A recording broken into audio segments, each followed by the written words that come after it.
এতগুলো বছর মদ ছুঁইনি, সিগারেট না, কোনো কিছু না। তোমায় ফিরে পেতে চাই। তুমি আমাকে আর ফোন করো না কিরণ। এই পৃথিবী একবার পায় তারে, পায় না কো আর।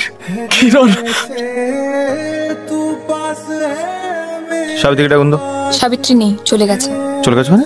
আমি এতক্ষণ ধরে অপেক্ষা করছি, আমায় ফোন করে এখানে ডেকেছে, চলে গেছে মানেটা কি? তাড়াতাড়ি ডাকুন। বলছি তো সাবিত্রী চলে গেছে। আপনাকে বিশ্বাস করি, আমি কিন্তু ঢুকে যাবো সোজা। সাবিত্রী! মানেটা কি?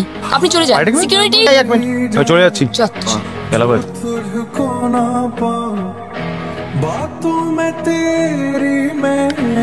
আমাকে একটা ফেসবুকে অ্যাকাউন্ট খুলে দিয়েছিলে না, ওটার পাসওয়ার্ডটা দাও তো। ওটা তো কখনো ইউজ করিনি, ভাবছি এবার একটু ইউজ করব। সবাই জানতে চাইছে আমি ফেসবুকে আছি কিনা। কে জানতে চাইছে? আমার বন্ধুকে মনে আছে, মিঠু, ইউএস থেকে ফোন করেছে, বলছে ছবি পাঠাতে, আর আমাকেও ছবি পাঠাতে বললো। বন্ধু মিঠু নাকি কলেজের প্রেম? ওল্ড ফ্লেম, ছাইগাতা থেকে পুনর্জীবিত হওয়া।